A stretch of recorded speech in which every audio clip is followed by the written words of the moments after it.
فإذا وصل الإنسان إلى مكة شرفها الله تبارك وتعالى يبدأ بالعمرة، خاصة كما قلت أن أكثر الناس يحجون متمتعين، فيبدأ بالعمرة يؤدي عمرة كاملة.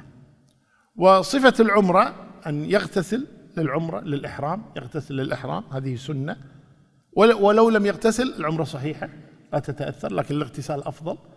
إذا كان في الطائر يغتسل في البيت، لكن لا يحرم، وإنما يغتسل يتجهز ويتطيب، لا يضع الطيب على الإحرام وإنما يضع الطيب على جسده، ولو أصاب الإحرام ما يضر، لكن ما يضعه على الإحرام، يضعه على جسده. ثم بعد ذلك بعد الاغتسال والتطيب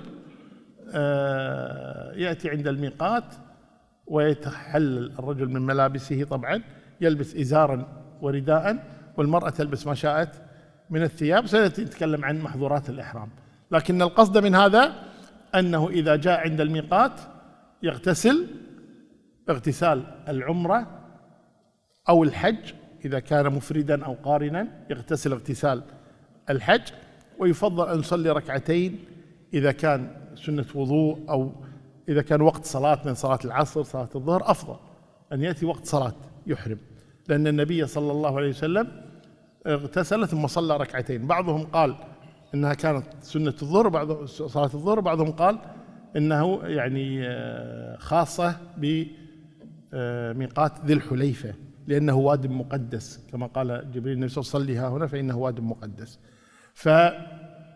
فيصلي ركعتين ثم بعد ذلك ينطلق إلى عمرته ويلبي، يكرر التلبية: لبيك اللهم لبيك، لبيك لا شريك لك لبيك، إن الحمد والنعمة لك والملك لا شريك لك. لو قال غيرها سبح كبر هلل لا بأس إن شاء الله تعالى. والرجل يرفع صوته وهو العج والثج، كما قال الحج العج والثج، يعني العج رفع الصوت، والثج اللي هو نحر الأضاحي والهدي. والمرأة تسمع من بجانبها فقط، ما تصرخ كالرجل، أما الرجل فيرفع صوته بحجه بتلبيته. إذا ابتدأ العمرة يدخل إلى مكة شرفها الله، ويستحب له أن يغتسل مرة ثانية. الطريق، وأنت في الطريق من جدة مثلا، أو من انتظارك في المطار تعرق كذا، الأفضل أنك تغتسل مرة ثانية. إذا دخلت مكة ذهبت إلى الفندق مثلا أو إلى السكن أو كذا، لا تذهب إلى العمرة مباشرة، اذهب إلى سكنك وريح واغتسل مرة ثانية، بس لا تتطيب لأنك أنت الآن محرم، وإنما تغتسل فقط. وإذا تبي تبدل إحرامك ما يضر، يجوز أنك تبدل إحرامك بإحرام ثاني، والمرأة يجوز تبدل ثيابها بثياب ثانية. فيغتسل، يسمونه اغتسال دخول مكة. فالنبي صلى الله عليه وسلم اغتسل لإحرامه واغتسل لدخول مكة صلوات ربي وسلامه عليه. فيغتسل مرة ثانية بالماء بس، أو بالماء والصابون، كيف كان الأمر فيه سعة إن شاء الله تعالى. فتغتسل ثم بعد ذلك تتوجه إلى بيت الله سبحانه وتعالى. أثناء الطريق من دخولك في النسك، قولك لبيك اللهم حجا أو لبيك اللهم عمرة، تعيد التلبية. متى توقف التلبية؟ بعض أهل العلم قال توقف التلبية إذا دخلت مكة، يعني بيوت مكة خلاص توقف التلبية. وبعضهم يقول إذا دخلت الحرم المسجد نفسه، والأمر فيه سعة إن شاء الله تعالى، سواء أوقفت التلبية هنا أو هنا. فتدخل إلى بيت الله تبارك وتقول الدعاء اللي نقوله نحن في دعاء دخول المسجد: بسم الله اللهم صل على محمد، اللهم افتح لي أبواب رحمتك. وتدخل إلى بيت الله تبارك وتعالى وتتجه مباشرة إلى الحجر الأسود. إذا أمكن تقبيله قبلته، طبعا الآن ما يمكن لأن حاطين يعني حاجز، الإنسان ما يستطيع يوصل إلى الحجر. أشر إليه من بعيد إشارة باليد وتقول بسم الله، أو تقول بسم الله الله أكبر، تشير إلى الحجر. ثم تبدأ بالطواف والبيت على يسارك، تطوف 7 أشواط. ماذا تقول في الأشواط 7؟ تسبح، تهلل، تكبر، تدعو، تقرأ قرآن، أمر فيه واسع جدا. تدعو لوالدينك، تدعو لإخوانك، تدعو للمسلمين، تدعو لجيرانك، تدعو لربعك، تدعو لعيالك، لزوجتك، زوجك، المهم ادعو الله تبارك وتعالى. بعض الناس ياخذ له كتيب، بعضهم ياخذ له مطوف، خطأ. لا تقيد نفسك، خل الدعاء يطلع من القلب، النبي صلى الله عليه وسلم كان يطوف حول الكعبة ومعه معاذ بن جبل، وخلفهما أعرابي يطوف أيضا. فقال الأعرابي للنبي صلى الله عليه وسلم: والله يا رسول الله لا أعرف دندنتك ولا دندنة معاذ، يعني ما أعرف أدعية مثل ما تقولون أنتم، يعني ما شاء الله أنتم حافظين أدعية وحافظين، أنا ماني حافظ. يقول: لا أعرف دندنتك ولا دندنة معاذ، يعني شو أسوي؟ فقال له النبي صلى الله عليه وسلم: فماذا تقول؟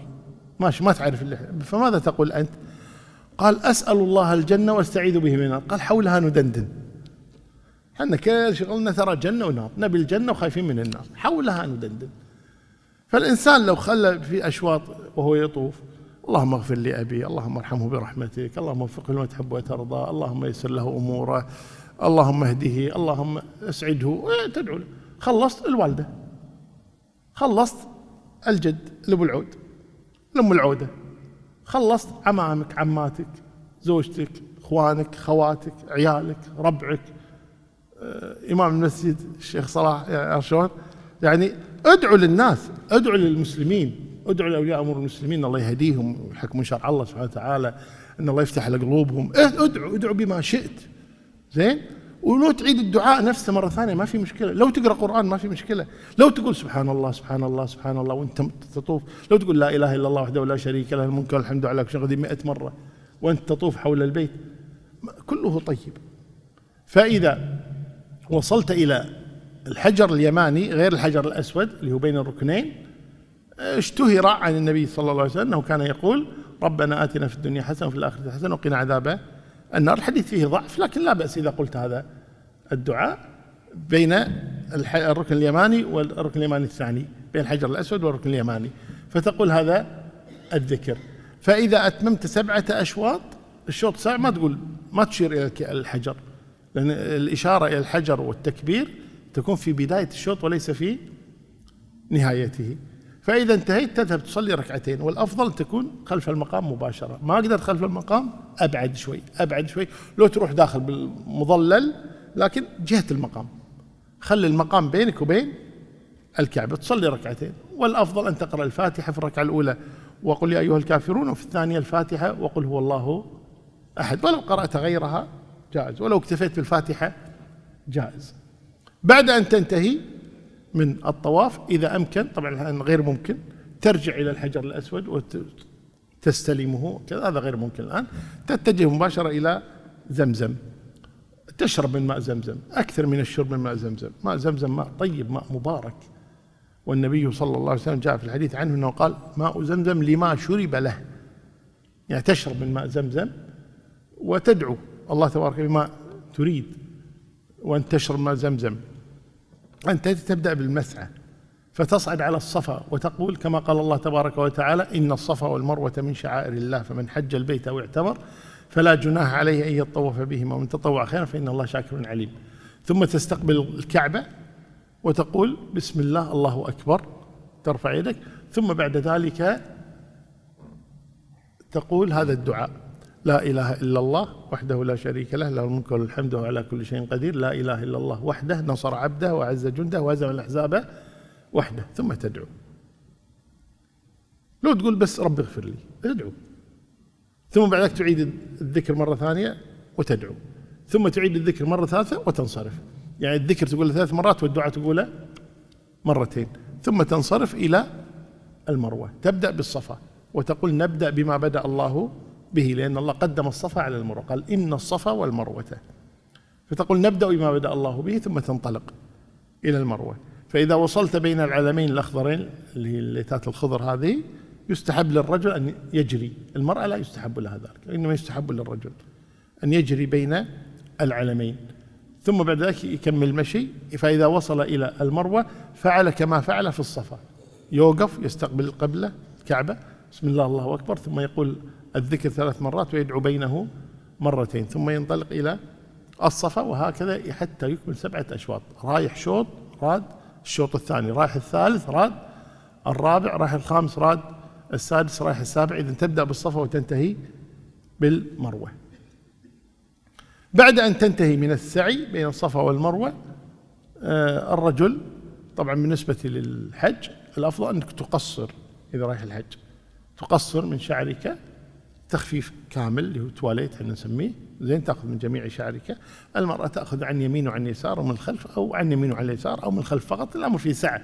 تاخذ بقدر الانملة، هذه الانملة، الاصبع فيه 3 انامل،